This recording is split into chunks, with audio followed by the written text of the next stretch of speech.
بسم اللہ الرحمن الرحیم۔ گمنام ہیرو کے معزز ناظرین السلام علیکم۔ دوستو لائک ضرور کر دیا کریں، شکریہ۔ آئیے چلتے ہیں کہانی کی طرف۔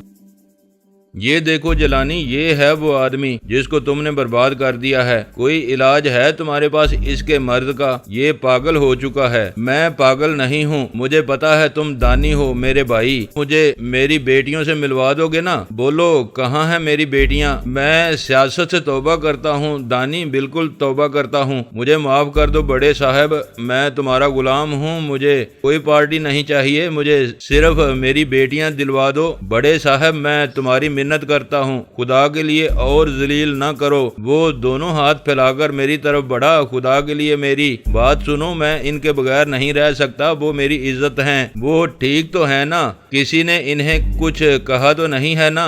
آپ چاہیں تو میں اپنا کارخانہ آپ کے حوالے کر سکتا ہوں، لے لیں مجھ سے، سب کچھ لے لیں، میں تیار ہوں بڑے صاحب۔ اسے دیکھو جلانی، تم نے اسے کس حال تک پہنچا دیا ہے۔ میں تمہاری کھال کھینچ لوں گا، اب بھی موقع ہے، منہ سے بول دو کہ تم نے انہیں کہاں رکھا ہے۔ مجھے افسوس ہے جاکی، میں تو پہلے ہی فیصلہ کر چکا تھا کہ وہ لڑکیاں میری کوٹھی کے بائیں گراج کے نیچے تہہ خانے میں ہیں۔ گراج کی عقبی دیوار میں سوئچ بورڈ لگا ہے، وہ حیدر کھول سکتا ہے، اسے ساتھ لے جا کر لڑکیوں کو وہاں سے نکال لو۔ وہ رات سے بھوکی ہوں گی، انہیں فوراً وہاں سے نکال لو۔ اوہ تو یہ بات ہے، کوٹھی کا چپا چپا ہم نے چھان مارا مگر ان کا پتہ نہیں ملا اور وہ تہہ خانے میں بند ہیں۔ دانی یہ کیا کہہ رہے ہیں یہ بڑے صاحب؟ میری بیٹیوں کی بات کر رہے ہیں، کہاں ہیں وہ؟ آئیں لنگاہی صاحب آئیں، میں آپ کو آپ کی بیٹیوں سے ملواتا ہوں، آئیں میرے ساتھ۔ یہ کہہ کر وہ انہیں اپنے ساتھ لے کر اسی وقت باہر نکل گیا۔ میرے ذہن سے ایک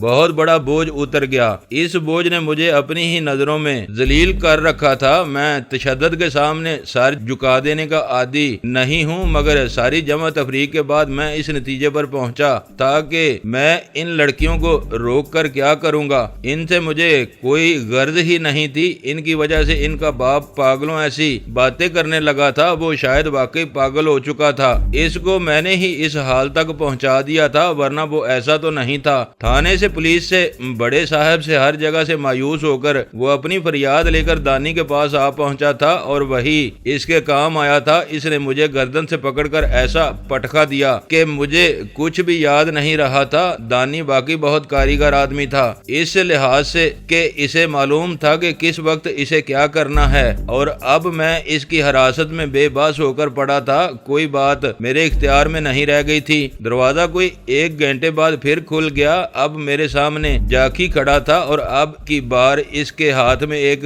لمبی سی چھڑی تھی جس کی نوک پر ½ انچ لمبی کٹاری بندی تھی، اور دانی اس کے پیچھے آ رہا تھا۔ دونوں کے چہرے غضبناک ہو رہے تھے۔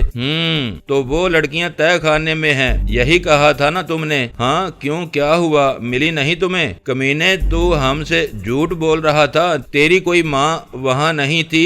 ذلیل، یہ پنجرا بھی تیری کمینگی ختم نہیں کر سکا ہے۔ دانی نے وہ چھڑی ہاتھ میں لے کر سیدھی میری ران پر دے ماری۔ اف میرے خدا، اس کی وہ ½ انچ لمبی کٹاری میرے گوشت میں دنس کر باہر نکلی تو اس کے ساتھ ہی خون کا فوارہ پھوٹ پڑا۔ میں درد سے نڈال ہو کر پنجرے میں اوندا ہو گیا، مگر اس نے اس پر بس نہیں کی۔ اس پنجرے کی سلاخوں میں سے اس نے وہ چھڑی بار بار میرے جسم میں اتاری، اس طرح کہ میرا وجود چھلنی ہو کر رہ گیا۔ کتے، تو سمجھتا ہے ہم تجھے چھوڑ دیں گے؟ تیری تو یہاں سے لاش ہی نکلے گی جلانی۔ بتا یہ جھوٹ بولنے کی کیا ضرورت تھی تجھے؟ اوہ خدا کے لیے دانی، ہاتھ روک لو، مجھے باندھ کر مار رہے ہو ذلیل آدمی، یہ بہادری ہے تمہاری؟ میں نے ذرا چیختے ہوئے کہا۔ تمہارا اور کوئی علاج نہیں ہے، تمہیں سچ بولنا ہوگا جلانی، ورنہ میں تمہیں اسی طرح کاٹ کر رکھ دوں گا۔ بتا یہ جھوٹ کیوں بولا تو نے؟ میں نے جھوٹ نہیں بولا، لڑکیاں وہیں تھیں، پھر وہ کہاں چلی گئی؟ ہم نے تہہ خانہ دیکھ لیا ہے، وہاں ان کا نشان تک نہیں ملا۔ تمہاری موت آئی ہے میرے ہاتھوں جلانی، میں تمہیں یوں نہیں چھوڑ سکتا۔ یہ کہہ کر اس نے پھر وہ چھڑی میرے بازو میں گھونپ دی۔ اب تک وہ میرے جسم پر کئی زخم لگا چکا تھا، مگر وہ ننھے منھے چھوٹے سے چاقو ایسی کٹاری اپنی لمبائی کے برابر ہی زخم ڈالتی تھی جو میری جلد سے نیچے نہیں اترتا تھا، مگر پھر بھی وہ مجھے نڈال کرنے کے لیے لیے بہت کافی تھا۔ بتاؤ اگر وہ تہ خانے میں تھیں تو اب کہاں چلی گئی ہیں؟ کون ان کے پیچھے لگا ہوا تھا؟ ہاتھ روکو دانی، میں تمہیں بتاتا ہوں ان کے بارے میں۔ صرف ایک آدمی کو علم تھا، میں نے اپنے بازو کے زخم پر ہاتھ رکھتے ہوئے کہا، اور وہ کون ہے بتاؤ، ورنہ اس چھڑی کا پھال اور لمبا ہو سکتا ہے، میں اسے اور زیادہ گہرا دنسا سکتا ہوں۔ یہ کہہ کر اس نے چھڑی کے دستے کو گھمایا تو اس کا پھل کوئی 6 انچ لمبا ہو گیا۔ یہ دیکھ رہے ہو نا تم، اس کی تم ایک بھی ضرب نہ سہ سکو گے۔ اس پھل کو دیکھ کر میں لرز اٹھا، اس سے مجھے مت ڈراؤ، میں تو خود مرنے کی آرزو کرتا ہوں دانی، مگر ان لڑکیوں کے بارے میں صرف ستناجا صاحب کو معلوم تھا، ہو سکتا ہے وہ انہیں لے گئے ہوں۔ ستناجا صاحب یہ وہی آدمی ہے نا جو بڑے صاحب کے لیے غیر قانونی کام کرتا ہے؟ ہاں یہ وہی آدمی ہے، مگر اس کا ان لڑکیوں سے کیا تعلق ہے؟ مجھے افسوس ہے دانی کہ یہ کام میں نے انہی کے اشارے پر کیا تھا، مگر کیوں؟ تم نے کیوں ایک ہنستے بستے گھر کو ویران کر دیا؟ کیا ضد تھی ستناجا کو ان سے؟ وہ دراصل حسنین لنگاہی کو مغلوب کرنا چاہتے تھے تاکہ وہ ان کے حلقے میں آ جائے۔ تو یہ بات ہے، یہ سب کچھ سیاست کے نام پر کیا گیا ہے، مگر وہ لنگاہی بیچارہ تو پاگل ہو گیا ہے۔ اس نے چھڑی جاکی کو تھما دی، میری نظریں جھکی ہوئی تھیں، بہت نیچے جا پہنچی تھی وہ نظریں جو آج تک کسی کے سامنے جھکی نہیں تھیں۔ میری دونوں رانیں بھی زخمی تھیں اور دونوں بازو بھی، ابھی تک اس نے کوئی ضرب میرے سینے اور کمر پر نہیں لگائی تھی، یہ اس کی مہربانی تھی، مگر ان زخموں سے جو میں سہ چکا تھا میرا بہت سا خون بہہ نکلا تھا، میرے کپڑے خون میں تر ہو گئے تھے، حالانکہ ہر زخم صرف آدھا انچ گہرا تھا، مگر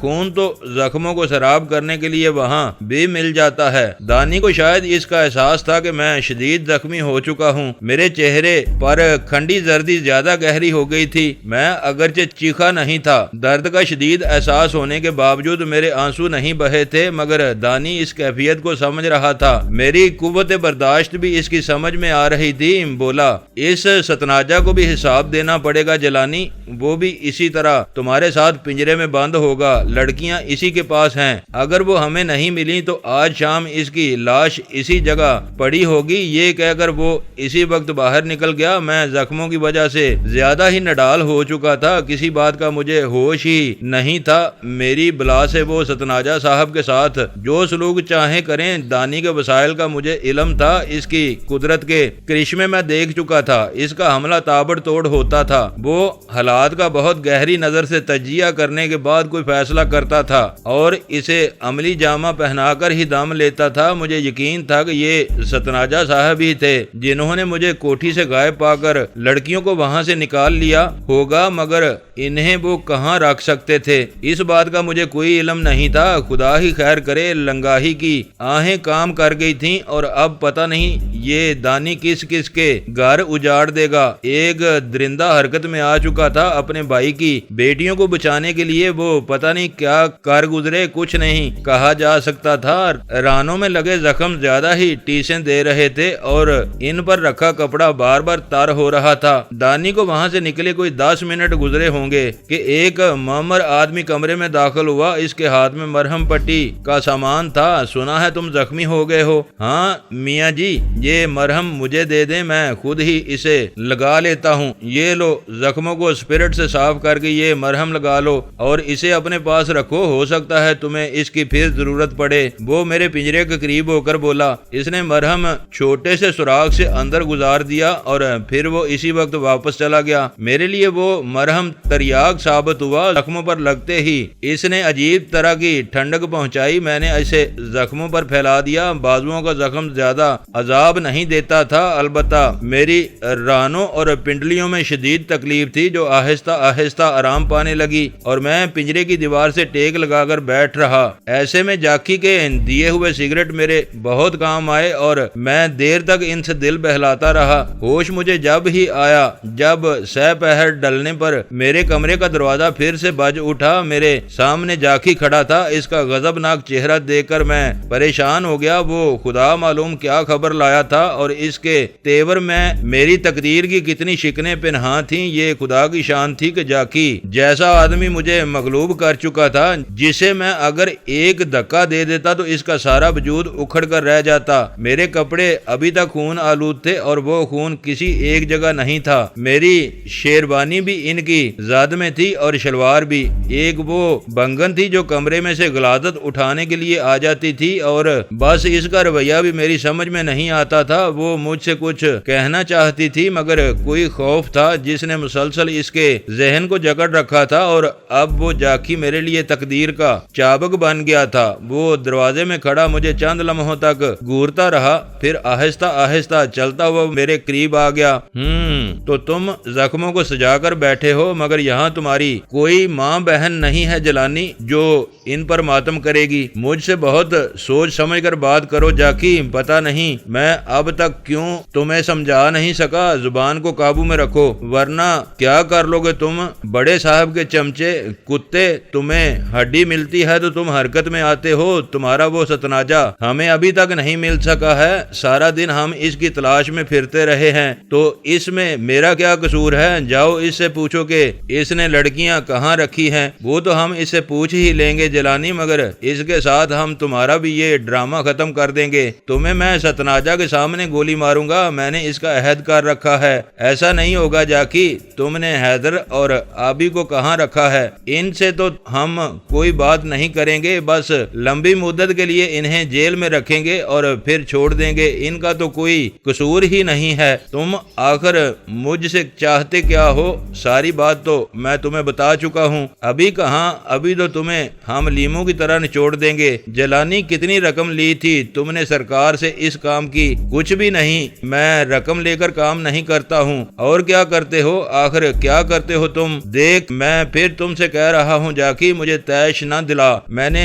پہلی بار اپنا ہاتھ سلاخوں میں سے نکالنے کی کوشش کی۔ جاکی پنجرے کے ساتھ لگ کر کھڑا تھا، فوراً ہی وہاں سے پرے ہٹ گیا اور پھر اس نے کوٹ کے نیچے سے اپنا خنجر باہر نکال لیا۔ میں ڈرا کہ کہیں وہ میرا ہاتھ ہی نہ زخمی کر دے، اس لیے میں نے فوراً ہی اپنی انگلیاں واپس کھینچ لیں۔ مجھے معلوم ہے تم نے ہم سے پھر جھوٹ بولا ہے، ابھی دانی صاحب آتے ہیں تو پھر ہم تم سے بات کریں گے۔ وہ خنجر کی دار پر انگلی پھیر رہا تھا مگر پھر اچانک ہی وہ پنجرے کے عقب کی طرف جھکا اور اس نے چاہا کہ میری کمر پر زخم ڈال دے، مگر میں ایک دم سرک کر دوسری طرف ہو گیا۔ اس کا خنجر اس وقت تک 2 سلاخوں کے اندر آ چکا تھا۔ ایک لہجے کی تو بات تھی، میں نے خنجر کے پھل پر ہاتھ ڈال دیا اس طرح کہ میرا رومال میرے ہاتھ پر لپٹا ہوا تھا۔ اس نے فوراً سے باہر کھینچنا چاہا مگر میں یہ دیکھ کر حیران رہ گیا کہ خنجر 2 ٹکڑے ہو چکا تھا۔ میری گرفت اس پر اتنی مضبوط تھی کہ جاکی کوشش کے باوجود اسے باہر نہ کھینچ سکا۔ تو یہ بات ہے، تیرے ہاتھوں میں واقعی زبردست قوت ہے، مگر میں ان کو کاٹ کر رکھ دوں گا جلانی۔ تیری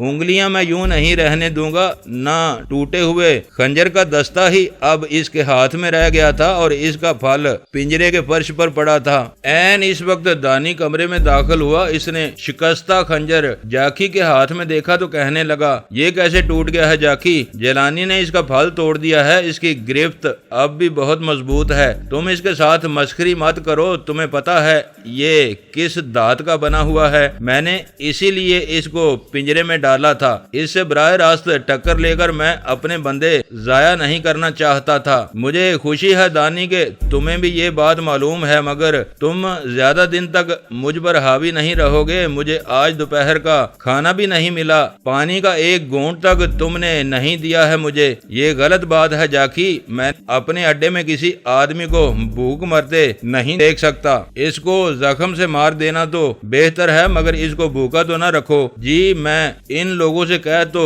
گیا تھا، میں دیکھتا ہوں کیا وجہ ہوئی ہے۔ اس گدھے کو پتا بھی ہے کہ اسے کیا کرنا ہے۔ یہ کہہ کر جاکی ٹوٹے ہوئے خنجر کو لے کر اسی وقت باہر نکل گیا۔ دانی کونے میں رکھی کرسی کھینچ کر میرے پاس بیٹھ گیا اور بڑی گہری نظروں سے مجھے دیکھتے ہوئے بولا، ہم ابھی تک ستناجا تک نہیں پہنچ سکے، مگر یہ کچھ بھی مشکل کام نہیں ہے۔ آج یا کل ہم اسے ضرور پکڑ لیں گے، مگر یہ سارا قصہ مجھے پھر سے بتاؤ، یہ چکر کیا ہے آخر؟ میں نے اسے تفصیل بتانا چاہی تو وہ ایک دم بور ہو گیا۔ سار ہلاتے ہوئے بولا، مجھے اور کچھ نہیں چاہیے، وہ لڑکیاں میری عزیز ہیں، اگر انہیں کچھ ہو گیا، کسی نے ان کے ساتھ کوئی زیادتی کی تو پھر پتہ نہیں میں کیا کر دوں۔ جب تک ہمیں ستناجہ نہیں مل جاتا میں تمہیں کچھ نہیں کہہ سکتا، مگر پھر خیر نہیں ہوگی۔ تم اس پنجرے میں رہنا پسند کرو گے، میرا سارا جسم درد کرنے لگا ہے۔ تم اسی طرح لوگوں کو ذلیل کرتے رہتے ہو، زیادہ بکواس کی ضرورت نہیں، تم اسی سلوک کے مستحق ہو اور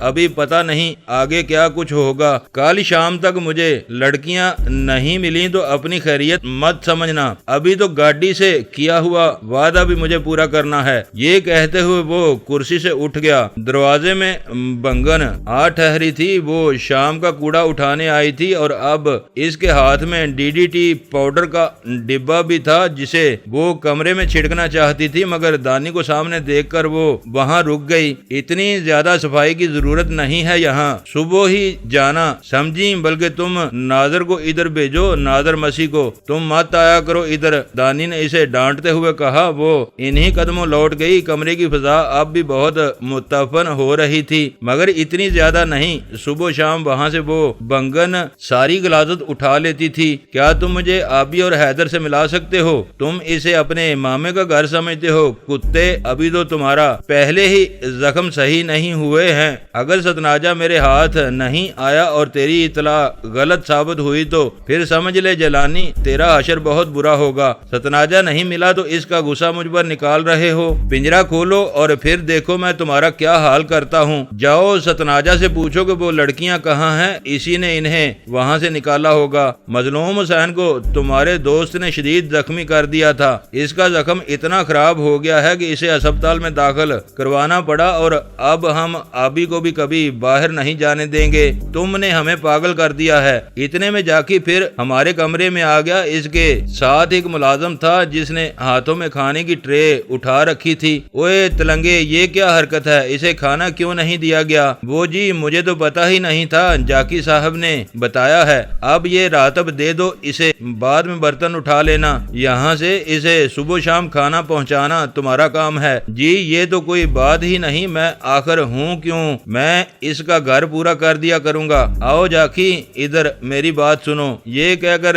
دانی تیزی سے باہر نکل گیا۔ جاکی اور تلنگا بھی اس کے پیچھے تھے۔ پنجرے کے اندر پوری ٹرے تو نہیں جا سکتی تھی۔ میں نے روٹیاں اور چھوٹی سی پلیٹ سوراخ میں سے گزار کر اندر رکھی اور پھر پانی کا گلاس بھی اٹھا لیا۔ مجھے اس پنجرے نے ذلیل و خوار کر دیا تھا۔ سوراخ وہ بہت ہی تنگ تھا، جیسے کسی بڑے چوہے دان کا ہوتا ہے، اور باہر کی دنیا تک میری رسائی صرف اسی سوراخ سے ہی ممکن تھی۔ کھانا کھا کر میں نے پھر ایک سگریٹ سلگا لیا۔ پنجرے کی سلاخیں اب زیادہ ٹھنڈی ہونے لگی تھیں اور مجھے یہ احساس ہونے لگا تھا کہ دانی کا منصوبہ کچھ زیادہ ہی طویل ہوتا جا رہا ہے۔ کوئی نہیں کہہ سکتا تھا کہ وہ لڑکیاں حاصل بھی کر سکے گا کہ نہیں، اور پھر اس کا اگلا قدم کیا ہوگا۔ ان لڑکیوں کی قسمت پر بھی اب مجھے افسوس ہونے لگا تھا۔ وہ بیٹھے بٹھائے تباہ ہو کر رہ گئی تھیں۔ ان کا قصور کیا تھا؟ کچھ بھی نہیں۔ وہ محض لنگاہی کی بیٹیاں ہونے کے ناطے سے اس حال کو جا پہنچی تھی۔ مجھے بھی تقدیر نے ان کے خلاف ایک ہتھیار کے طور پر استعمال کیا تھا، ورنہ یہ کیسے ہو سکتا تھا کہ میں ایک دن اچانک ہی ان کے تعاقب میں نکل جاتا۔ کوئی نہ کوئی گناہ ان سے بھی ضرور سرزد ہو چکا تھا جس کی یہ سزا انہیں مل رہی تھی، مگر یہ میرا محض ایک وہم تھا، ایک طفل تسلی کی بات تھی۔ ان لڑکیوں پر جو آفت نازل ہوئی اس کا محرک کوئی اور تھا، مقدمہ بھی کچھ اور تھا، مگر ہاتھ تو میرے ہی کٹنے چاہیے تھے کہ میں نے ہی ان کی زندگی تباہ کر دی تھی۔ گھونسلے سے باہر نکل کر چڑیا کا بوٹ بھی کبھی واپس نہیں گیا۔ ان بیچاریوں کا بھی یہی حال تھا، وہ بھی گھر کی منڈیر پر سے باہر جا پڑی تھیں۔ وہ کتنی ہی صحیح سالم کیوں نہ رہ گئی ہوں، کوئی ان کی بات پر اعتبار نہیں کرے گا، اور یوں میں براہ راست ان کی مکمل تباہی کا سبب بن گیا تھا۔ طرز مجھے اس لنگاہی پر بھی بہت آتا تھا۔ وہ پاگلوں ایسی باتیں کرنے لگا تھا، اسے صورتوں کی بھی پہچان نہیں رہ گئی تھی۔ وہ ہر ایک سے اپنی بیٹیاں واپس مانگتا تھا، شاید بڑے صاحب بھی یہی چاہتے تھے۔ بالآخر وہ اسے اپنے راستے سے ہٹا دینے میں کامیاب ہو گئے تھے۔ اگلے 4 دن میرے اس طرح گزرے کہ نہ دانی میرے پاس آیا نہ جاکی۔ کھانا وہ مجھے 3 وقت دے دیتے تھے، مگر اس طرح کہ وہ تلنگا 3 روٹیاں اور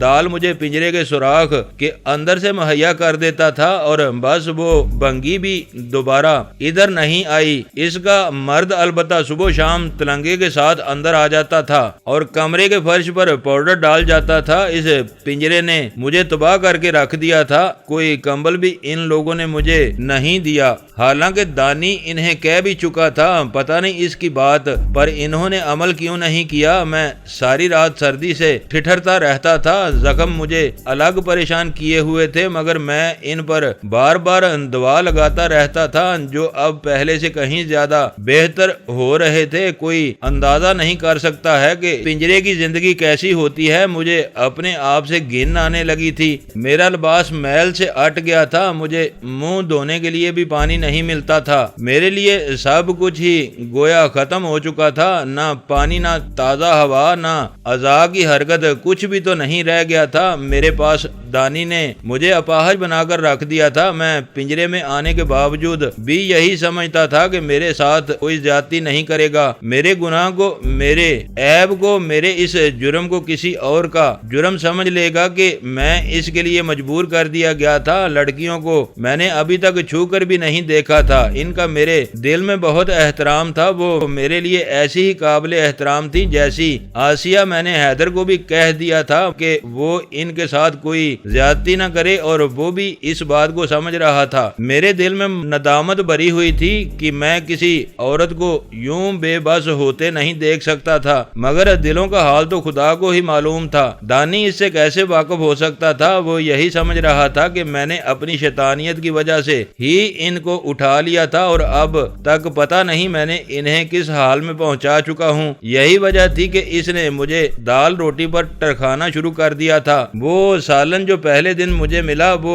بس خواب و خیال ہو کر رہ گیا تھا۔ اب مجھے دن رات ایک ذلیل کھانے پر ہی صبر کرنا پڑ رہا تھا۔ صرف یہی نہیں، اس نے چھڑی کے پھل سے میرے جسم پر کئی زخم ڈال دیے تھے جو اگرچہ اب تک بھر چکے تھے لیکن اس کے باوجود درد سے بھرے رہتے تھے۔ میں جسم کو پوری طرح حرکت بھی نہیں دے سکتا تھا۔ 5ویں رات کو میرے محبس کا دروازہ ایک بار پھر کھل گیا۔ اس وقت رات کا 1 بج رہا تھا۔ کمرے میں کسی نے بڑا بلب جلا دیا۔ میں ایک دم پنجرے کے سوراخ دار فرش سے ہڑبڑا کر اٹھ گیا۔ میرے سامنے جاکی اور دانی کھڑے تھے۔ اٹھ جاؤ اے، دیکھ ہم کیا لائے ہیں، جاکی نے مجھے للکارتے ہوئے کہا۔ اندر لے آؤ اوے، اس ستناجہ صاحب کو بڑا افسر بنا پھرتا ہے یہ، جاکی نے دوسرے کمرے میں کھڑے کسی آدمی سے کہا۔ اچانک 2 آدمی ایک ڈولی سی اٹھائے اندر آ گئے۔ وہ بھی ایک پنجرا ہی تھا جس کی چھت پر لمبا سا پائپ لگا تھا جسے 2 آدمی اٹھائے ہوئے تھے اور اس ڈولی میں ستناجہ صاحب دوہرے ہو کر لیٹے تھے۔ ان کی آنکھیں کھلی تھیں اور وہ گرد و پیش کو بڑی گہری نظر سے دیکھ رہے تھے۔ مجھ پر ان کی نظر پڑی تو وہ حیرت زدہ سے رہ گئے۔ وہ اس وقت عام کپڑوں میں ملبوس تھے اور ان کے گلے میں محض ایک سویٹر باقی رہ گیا تھا۔ ڈولی ان 2 آدمیوں نے لا کر میرے پنجرے کے قریب رکھ دی۔ یہ تمہارا چمچہ ہے جلانی ستناجہ صاحب، اس سے ملو، بیچارہ یہاں تنہا پڑا ہے۔ جاکی نے ڈولی کو ذرا سا ہلا کر ستناجہ صاحب سے مخاطب ہو کر کہا، تمہیں اس کا بہت زیادہ خمیازہ بھگتنا پڑے گا، میں تمہیں بتا دیتا ہوں۔ ستناجہ صاحب نے بڑے غضبناک لہجے میں کہا۔ وہ ڈولی میں اکڑوں ہو کر بیٹھ گئے تھے اور اپنے دونوں ہاتھ انہوں نے سلاخوں سے باہر نکال لیے تھے۔ خمیازہ تو بھگت ہی لیں گے، پہلے یہ بتاؤ ستناجہ صاحب کہ وہ لڑکیاں کہاں ہیں؟ تمہیں ہم اسی لیے یہاں لائے ہیں۔ کون سی فلم دیکھی ہے تم نے آج؟ تمہیں معلوم ہی ہے، مگر تم کن کے بارے میں پوچھ رہے ہو؟ لنگاہی صاحب کی بیٹیاں، تمہیں پتا ہے لنگاہی صاحب پاگل ہو چکے ہیں، تمہارے بڑے صاحب نے بھی ان کی مدد نہیں کی، اسی لیے ہم تمہیں یہاں لے آئے ہیں۔ اس کے بعد ہی میں فیصلہ کروں گا کہ تمہارے ساتھ کیا سلوک ہونا چاہیے۔ اوہ تو یہ بات ہے، تم لنگاہی صاحب کے ہمدرد ہو، مگر یاد رکھو میں تمہیں ان لڑکیوں کے بارے میں کچھ نہیں بتا سکتا، خواہ تم کچھ ہی کر لو، اور یاد رکھو میرا نام ستناجہ ہے۔ تم جیسے میں نے کئی کھیل کود میں اڑا دیے ہیں۔ وہ ڈولی میں سے اٹھنے کی کوشش کر رہے تھے مگر وہ اٹھ کیسے سکتے تھے؟ ڈولی میرے پنجرے سے اتنی ہی بڑی تھی اور اس کی چھت بہت نیچی تھی، لیکن اس کے باوجود انہوں نے ہاتھ بڑھا کر جاکی کی ٹانگ اپنی طرف کھینچ لی۔ وہ اپنا توازن برقرار نہ رکھ سکا اور الٹ گیا۔ یہ دیکھتے ہی دانی نے پستول تان لیا، اس کو چھوڑ دو ورنہ ابھی تمہارا قصہ ختم ہو جائے گا۔ ستناجہ صاحب نے اس کے تیور دیکھے تو جاکی کی ٹانگ انہوں نے چھوڑ دی۔ ایک عجیب سا بے بسی کا احساس ان کے چہرے پر امڑ آیا تھا۔ یہ کیا ہو رہا ہے سردار صاحب؟ ان کو بتا دو کہ جو یہ چاہتے ہیں وہ کبھی نہیں ہو سکتا۔ میرا خیال ہے آپ ان لڑکیوں کا پتہ بتا دیں ستناجا صاحب، ہم اپنی بات منوا نہیں سکتے ہیں۔ میں نے ان کو اس قدر عاجز دیکھتے ہوئے کہا، نہیں ایسا نہیں ہو سکتا، خواہ میری جان ہی کیوں نہ نکل جائے۔ دانی نے جیسے یہ بات سنی اس نے پستول جیب میں رکھا اور ان دو آدمیوں کو جو ڈولی اندر لائے تھے مخاطب کر کے بولا، اس کا دروازہ کھول دو، ذرا ستناجا کو باہر آنے دو۔ انہوں نے فوراً اس کے حکم کی تعمیل کی۔ جیسے ہی وہ دروازہ کھلا ستناجا صاحب کو اس نے گریبان سے پکڑ کر باہر نکال لیا، اور پھر جو کچھ بیت گئی میں وہ لفظوں میں بیان ہی نہیں کر سکتا۔ دانی اور جاکی کے ہاتھ میں چابک تھے جس سے ان دونوں نے ستناجا صاحب کی کمر ادھیڑ ڈالی۔ وہ کمرے میں چاروں طرف چیختے پھرے مگر ان دونوں نے ہاتھ نہیں روکا۔ دروازہ اندر سے بند تھا، کمرے کی فضا گھٹی گھٹی سی تھی۔ حالت یہاں تک ہو گئی کہ ستناجا صاحب کا سویٹر پھٹ گیا، ان کی قمیض بھی جیر جیر ہو کر رہ گئی، مگر ان کا ہاتھ پھر بھی نہیں رکا، یہاں تک کہ ستناجا صاحب نڈال ہو کر زمین پر گر گئے۔ اب بتاؤ ستناجا صاحب، وہ لڑکیاں کہاں ہیں؟ بچے، تم نے استاد کا ہاتھ دیکھا ہی نہیں تھا۔ اس تشدد نے ستناجا صاحب کو پیس کر رکھ دیا تھا اور میں اپنی جگہ چرمر ہو کر رہ گیا۔ میں بھی اگر ایسی ہی بات کہتا اور ان کے سامنے سچ نہ بولتا تو شاید وہ میرا حال اس سے بھی زیادہ ابتر کر دیتے۔ بتاؤ کتے، میں زیادہ دیر انتظار نہیں کر سکتا۔ دانی پھر بھونکا۔ وہ لڑکیاں گڑی شاہو ریلوے کالونی میں ہیں، 17 نمبر کوارٹر میں، سپاہی گل محمد کی تحویل میں، کوارٹر نمبر 17، سپاہی گل محمد۔ لکھ لو جاکی، یہ نمبر یاد رکھنا۔ دانی مسکرانے لگا۔ مجھے یاد رہے گا دانی صاحب، مجھے یاد رہے گا، بالکل یاد رہے گا۔ تو چلو پھر اس کو پنجرے میں بند کر دو اور تھوڑی مرہم بھی لگاؤ، اسے ہم ابھی آ رہے ہیں۔ چابک اب اس نے بائیں ہاتھ میں پکڑ لیا تھا اور ستناجا صاحب پر اس نے پستول تان لیا تھا۔ اس کے دونوں ساتھیوں نے ستناجا صاحب کو اٹھا کر پنجرے میں ڈال دیا اور پھر اس کے دروازے پر تالا چڑھا کر دونوں ہی باہر نکل گئے۔ دانی اور جاکی ابھی تک وہیں کھڑے تھے۔ ستناجا صاحب کا حال بہت ہی برا ہوا تھا۔ ایک چابک ان کے چہرے پر ایسا پڑا تھا کہ ان کی دائیں مونچھ کے بال اڑ گئے تھے، کمر بھی مسلسل ضربوں سے ادڑ کر رہ گئی تھی۔ اگرچہ خون نہیں نکلا تھا مگر پھر بھی ان کی کھال جگہ جگہ سے ادڑ گئی تھی۔ یہی حال ان کی پیٹھ اور ٹانگوں کا تھا۔ چند ہی لمحوں بعد وہ دونوں آدمی واپس آ گئے۔ ایک کے ہاتھ میں مرہم کی لمبی سی شیشی تھی اور دوسرے کے ہاتھ میں 2 کمبل۔ ایک اس نے مجھے دے دیا۔ اس طرح کے تنگ سی سلاخوں میں سے اس نے جوں توں کر کے گزار ہی دیا۔ یہ ان کی مہربانی تھی، ورنہ میں تو سردی سے پاگل ہو رہا تھا۔ ویسا ہی ایک کمبل اس نے ستناجا صاحب کو دے دیا اور پھر مرہم کی شیشی انہیں تھما دی گئی۔ یہ مرہم لگا لو، چابک کی ضربوں کو آرام دیتی ہے۔ صبح پھر تمہاری پریڈ ہوگی اور اگر وہ لڑکیاں ہمیں نہیں ملیں تو پھر پتہ نہیں کیا ہو جائے۔ دانی نے ڈولی کو پوری طرح ہلاتے ہوئے کہا۔ چند لمحوں تک وہ مجھے گور کر دیکھتا رہا اور پھر اپنے تینوں ساتھیوں کو لے کر وہاں سے باہر نکل گیا۔ انہوں نے جیسے ہی دروازہ اپنے پیچھے بند کیا میں نے ستناجا صاحب کو آواز دی۔ وہ بڑی ہی نحیف و نزار آواز میں بولے، جی آپ کی طبیعت ٹھیک ہے نا؟ ٹھیک ہی ہوں سردار صاحب، مگر میں ان سے خوفناک انتقام لوں گا، ایسا انتقام جسے یہ ہمیشہ یاد رکھیں گے۔ کمرے کی بتی ابھی جل رہی تھی، اس کی روشنی میں مجھے ستناجا صاحب کا سوتا ہوا چہرہ صاف نظر آ رہا تھا۔ مرہم ان کے ہاتھ میں تھا مگر وہ اسے کمر پر مل نہیں سکتے تھے، پھر بھی جو حصہ ان کے ہاتھ تلے آیا وہاں انہوں نے مرہم لگا دیا۔ کوئی 15 منٹ اسی طرح گزر گئے تو وہی معمر آدمی دروازہ کھول کر اندر آ گیا جو مجھے دوا فراہم کرنے آیا تھا۔ اس نے ہاتھ میں گلاس پکڑ رکھا تھا۔ اس نے آگے بڑھ کر ستناجا صاحب کے ہاتھ سے دوا لے کر ان کی کمر پر ملنا شروع کر دی۔ جب وہ پوری طرح اس کا لیپ چابک کی ضربوں پر کر چکا تو بولا، یہ دودھ پی لیں باؤ جی، اس سے اندر کی چوٹ کو آرام ملے گا۔ تیری مہربانی ہے بھائی جو تو یہ دودھ لے آیا ہے۔ کیا یہ دانی کی بیوی نے دیا ہے؟ میں نے اس کو الجھاتے ہوئے کہا۔ وہ منہ کھول کر حیرت سے مجھے دیکھنے لگا۔ بولا، تمہیں یہ تمیز سکھائی ہے تمہاری ماں نے؟ تیری بتی ابھی تک نہیں بجھی، صبح میں تمہارا بھی بندوبست کر دوں گا، یہ ہماری مہربانی ہے کہ ہم زخم کی مرہم بھی دے دیتے ہیں، ورنہ تمہارے جیسے یہاں کئی آئے اور ختم ہو گئے، کسی نے ان پنجروں میں انہیں پوچھا بھی نہیں۔ پر بابا تیرا عہدہ کیا ہے یہاں؟ تو یہاں ڈنگر ڈاکٹری کس لیے کرتا پھرتا ہے؟ مجھے دانی نے ہی بھیجا ہے، تم دونوں نے اسے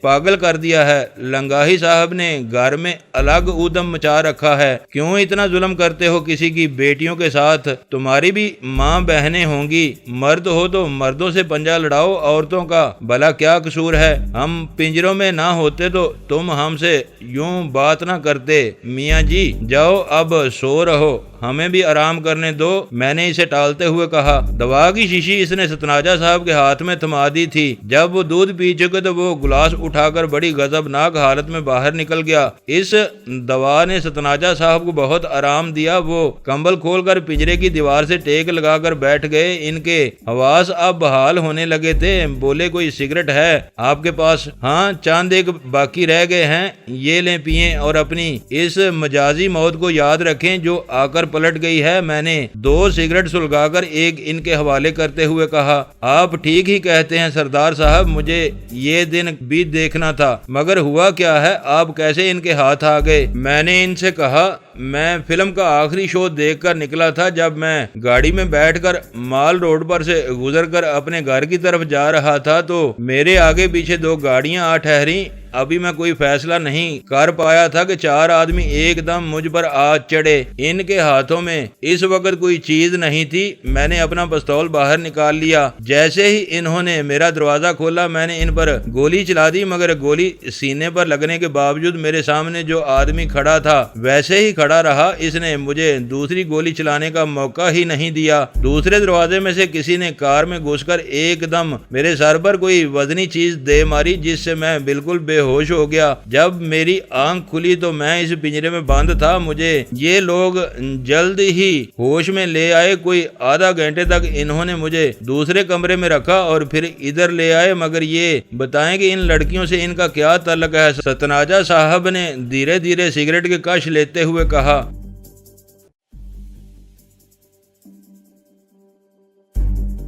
دوستو ویڈیو کو لائک ضرور کر دیا کریں۔ ISI پاک آرمی زندہ باد، پاکستان پائندہ باد۔ معزز ناظرین اپنا خیال رکھیے گا اور اپنے اس چینل کا بھی شکریہ۔